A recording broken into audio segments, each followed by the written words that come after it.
Excelentíssimo presidente do Senado e do Congresso Nacional, senador Davi Alcolumbre. Uma satisfação para mim estar aqui hoje participando da primeira sessão de debate dessa casa e fazer o pronunciamento inicial. Senhor presidente, senadores e senadoras, o Senado Federal inicia sua 56ª legislatura. Dos 54 senadores que tomaram posse na última sexta-feira, 46 estavam nessa casa no ano passado. Ou seja, houve uma renovação de 85%. Somente 8 senadores foram reeleitos. Eu fui um deles. Enfim, senhores e senhoras, 27 senadores estão no meio do mandato. Mas quero aqui, de forma muito especial, cumprimentar todos os novos colegas aqui no Senado da República. E, naturalmente, aqueles que permaneceram. Da mesma maneira, cumprimento o novo presidente do Senado, senador Davi Alcolumbre, eleito em primeiro turno no último sábado, com 42 votos. Cumprimento também todos os membros da mesa do Senado para o biênio 2019-2020. Cumprimento senador Antônio Anastasia, e na figura dele eu cumprimento todos os membros da casa que fazem parte da mesa. Mas, enfim, senhores, a missão que nos é dada, as obrigações, os deveres, os compromissos sociais e econômicos, nós aqui temos que olhar para frente e olhar também o desenvolvimento sustentável e harmônico que temos obrigação de construir nesse país. Temos que olhar para o todo, municípios, estados, e com o olhar para a população com muita sabedoria, tolerância e entendimento que há em nossa sociedade diferenças que são normais, ideológicas e partidárias. Somos um país de muitas caras, jeitos, falas, com a realidade de cada estado, mas, sobretudo, somos uma terra continental, que é construída a cada dia, com o suor e as mãos calejadas de toda a nossa gente. A democracia, senhores, requer liberdade plena, concordar, discordar, justiça eficiente, e olhos vendados à justiça, independência dos 3 poderes, imprensa livre e respeito à Constituição. Olhamos com carinho, claro, os direitos sociais e civis e, com certeza, eu diria, a busca enlouquecida da melhoria da vida das pessoas. A questão para mim, senhores e senhoras, não é ser de esquerda ou de direita ou de centro. A pedra angular do nosso país deve ser lapidada pela compreensão de que só seremos, de fato, uma verdadeira nação a partir do momento que as desigualdades, as injustiças, não mais forem evidenciadas no dia a dia. Os brasileiros do campo e da cidade têm o direito de viver com dignidade, qualidade de vida. A responsabilidade também é nossa. Ela passa por esse plenário e pelas comissões dessa casa. Há aqueles que dizem, pai, a história chegou ao fim, não adianta nada fazer nada, isso é assim mesmo e as coisas são naturais. Que não nos resta apenas seguir o caminho, sem direito de escolhas. Eu discordo daqueles que dizem que as utopias são apenas retóricas. Eu diria alto lá. Há muitas realidades que outrora foram consideradas utópicas, eram desacreditadas, e nós construímos, por exemplo, a independência do Brasil, a libertação dos escravos, a consolidação das leis do trabalho, a anistia, a campanha da direta já vitoriosa, a Assembleia Nacional Constituinte de 87 e 88, eu estava lá. As leis que participei da elaboração, discussão e votação, Estatuto da Criança e do Adolescente, Estatuto do Idoso, da Pessoa com Deficiência, da Igualdade Racial e Social, da Política do Salário Mínimo, da Seguridade Social, que é a mais generosa de todas as leis que emplacamos na Constituição, e com certeza aquela construção está cravada com força na nossa Constituição. Temos utopias, claro que temos, porque assim é a vida, ninguém pode nos proibir de sonhar. Sim, temos utopias, mesmo que alguns pensem e façam de tudo para que as nossas utopias não existam, sejam deixadas de lado, dormidas, caladas, anestesiadas. Os sonhos são nossas bússolas. Eles mostram e nos dão liberdade para escolher os caminhos. Martin Luther King disse: eu tenho um sonho. Ora, nós também temos sonhos. Também tenho os meus sonhos, as minhas utopias, as minhas boas loucuras. O desejo, por exemplo, de que cada criança esteja na escola, que não morram brasileiros por falta de atendimento médico, que pais e mães tenham um trabalho digno. Nós todos, sim, repito, temos sonhos. Sonhar é acreditar no Brasil. Há, porém, senhor presidente, alguns pilares que eu entendo serem fundamentais em todo esse contexto ao qual eu me refiro. E aí eu vou falar dos pilares, que são a razão, a emoção e o humanismo. A razão. A razão é aprender e compreender e ponderar. A emoção é a agitação dos nossos mares sentimentais. O humanismo é o respeito, é valorizar a condição humana. Se nós conseguirmos entender, alcançaremos o equilíbrio necessário para realizarmos o bem. O bem para quem?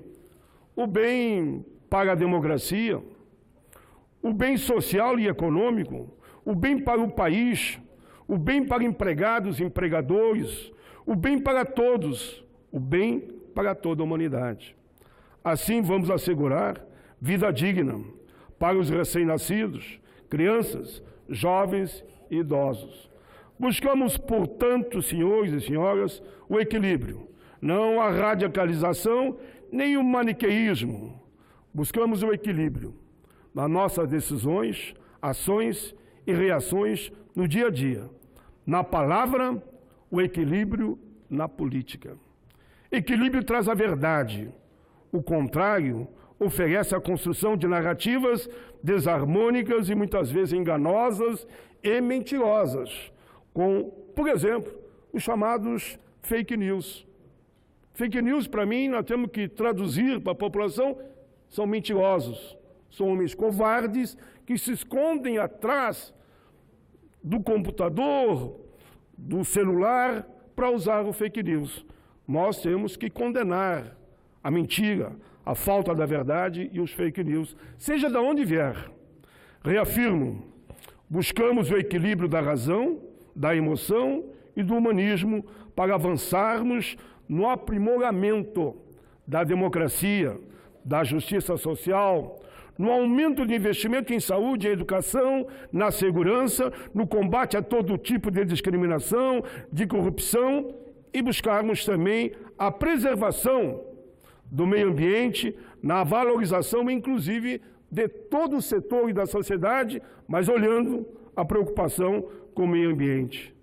Valorizar a indústria nacional. Como não? Valorizar sim, porque eles que geram emprego e renda.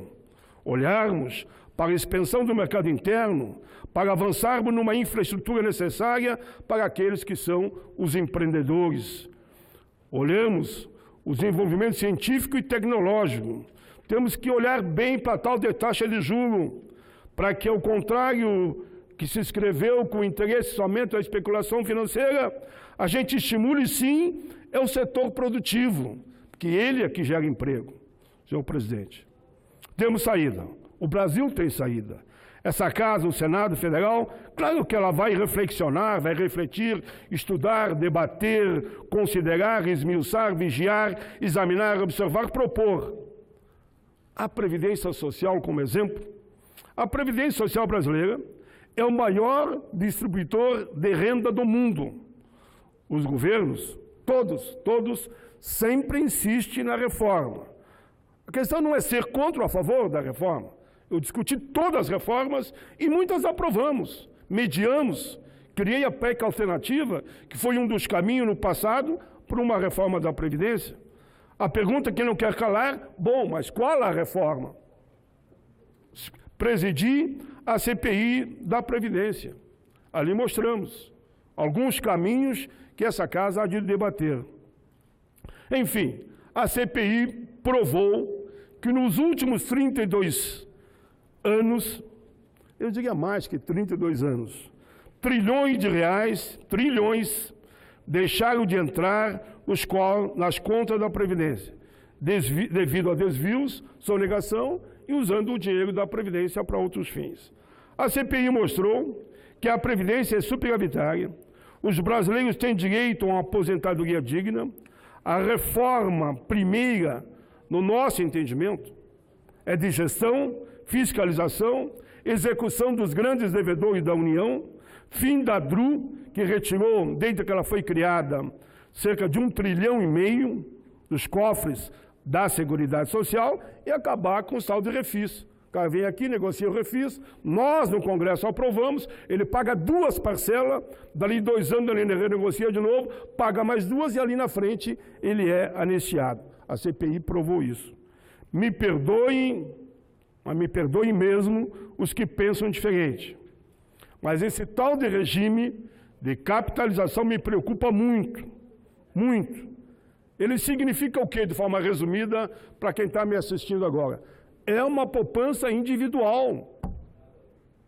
Ora, poupança individual eu faço hoje. Se eu quiser, eu deposito 10%, como dizem que poderá ser. Mas se eu quiser depositar 20%, deposito. E eu entro no mercado. E quem vai cuidar do meu dinheiro é aquele fundo. E se o fundo aplicar mal, como foi no Chile e até nos Estados Unidos, babaus. O resultado é zero em matéria de rendimento para minhas aplicações.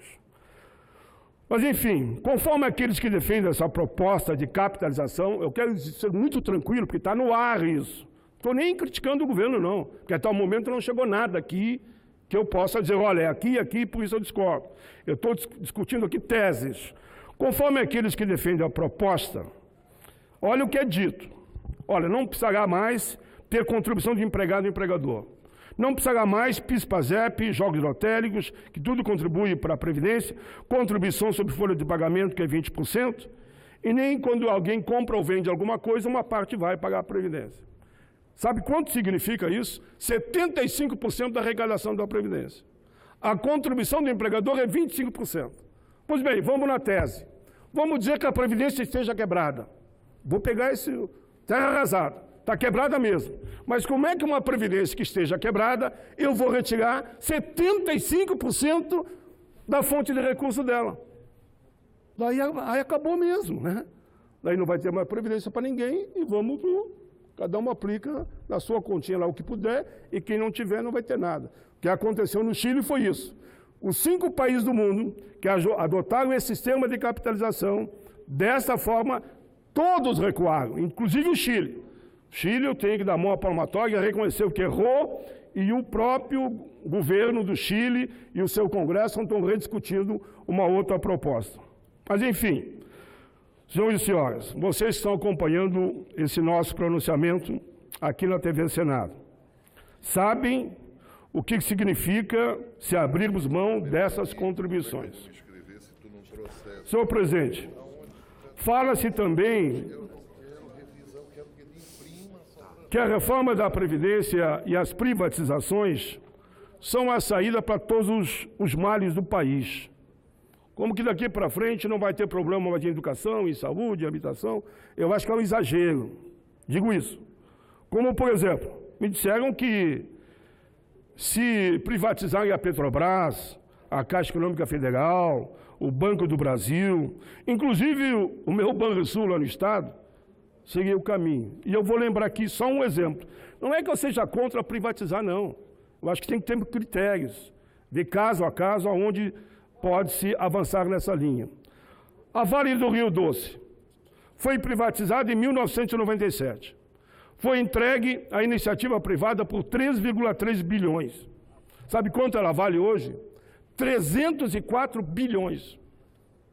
Foi vendida por 3 bilhões, estou resumindo, e hoje ela vale mais que 300 bilhões. E veja o resultado.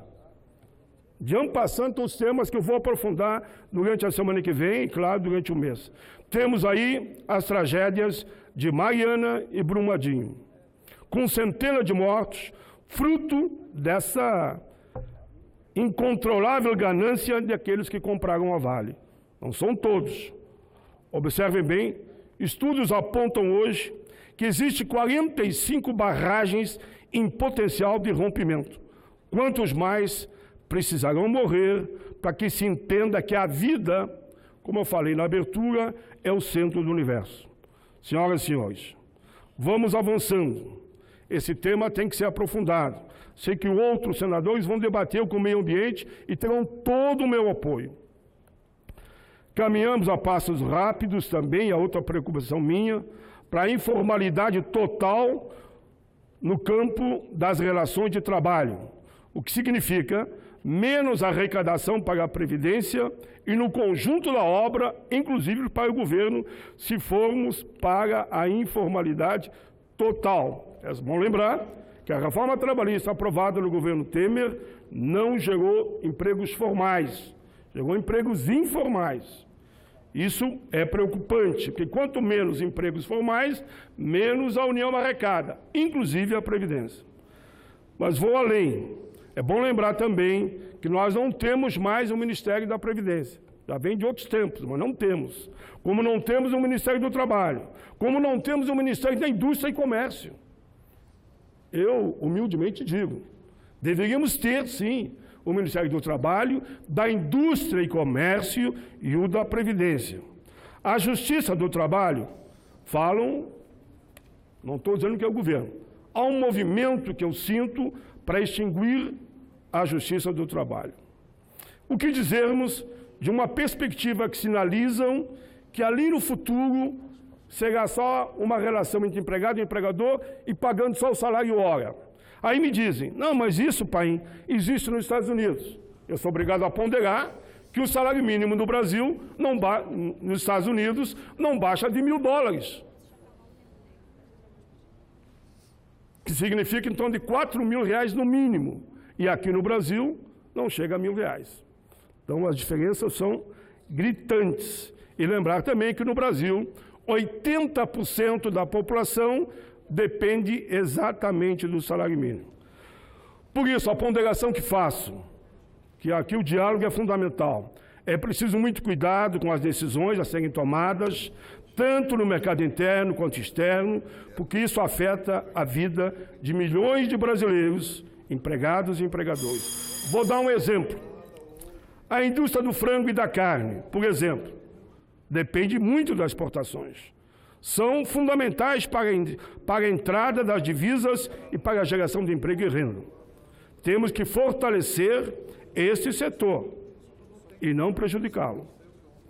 O Ministério da Economia, vou dar outro exemplo, resolveu encerrar as cobranças tarifárias do antidumping sobre a importação de leite em pó. Ora, se você encerrar a cobrança tarifária para não permitir esse procedimento, do leite em pó integral desnatado da União Europeia, conforme o Diário Oficial da União de ontem, o fim das tarifas, estou me referindo a isso, de importação do leite europeu pode excluir milhares de produtores de sua atividade. Se o governo não voltar atrás dessa decisão, milhares de empreendedores na área da agricultura familiar vão ser excluídos da cadeia produtiva. Senador, me conceda uma parte? Pois não, senador. Eu quero só lembrar que eu dependo muito do presidente, né?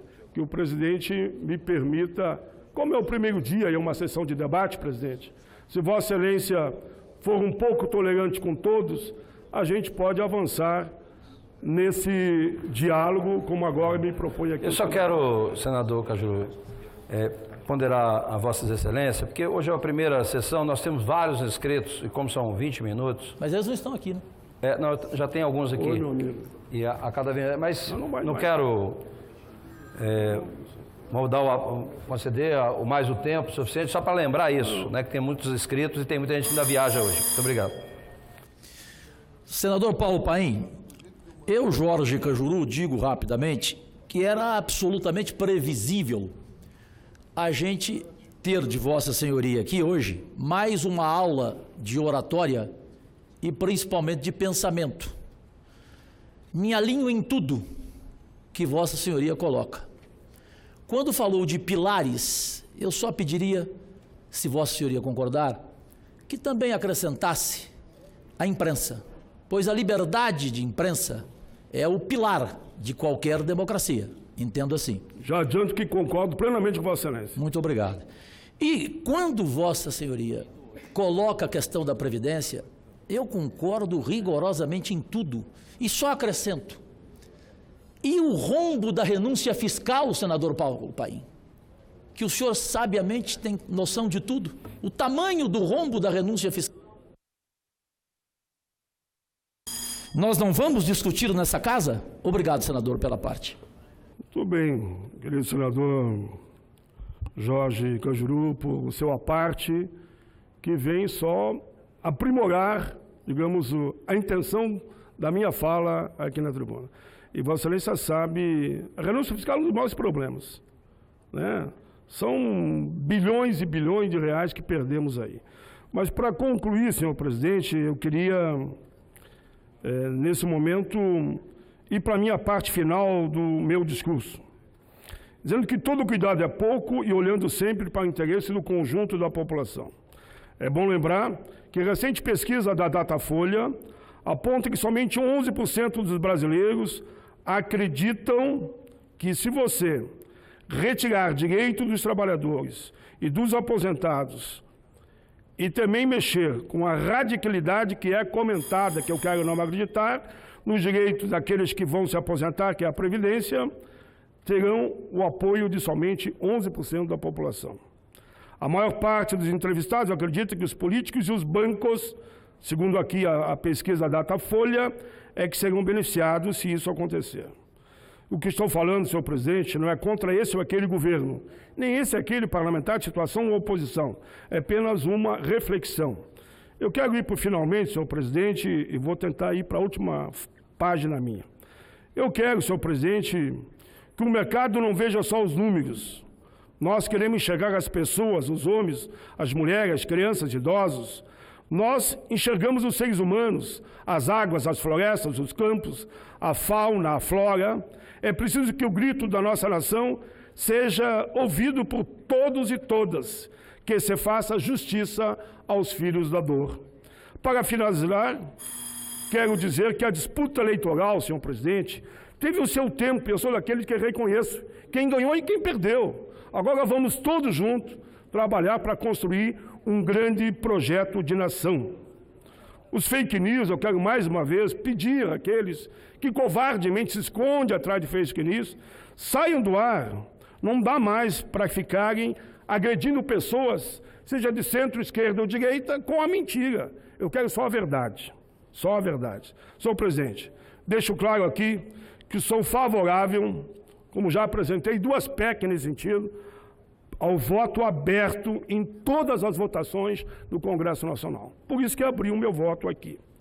Lembro que no dia 22 de fevereiro de 87, quando fiz meu primeiro discurso na Constituinte, defendi o voto aberto. Senhor presidente, temos que fortalecer os poderes construídos, consolidar a democracia, encorajar a liberdade, agora eu vou terminar, senhor presidente, acarinhar a igualdade e a fraternidade. Precisamos agir rápido, consciente, deixar as peleias da campanha para trás, seguir adiante, debater, propor ideias para o desenvolvimento e o progresso e criarmos aí todos juntos uma verdadeira frente ampla pelo Brasil. O Brasil precisa respirar, voar, enfrentar com o bom combate os ventos da desesperança e apontando para a esperança. O segredo é o equilíbrio entre razão, emoção e humanismo. Está na perseverança e na esperança, no correr atrás dos nossos sonhos, realizá-los com a certeza de que o amor e não o ódio é o sentimento que faz tudo acontecer. Muito obrigado pela tolerância, senador. Agradeço a todos. Muito obrigado.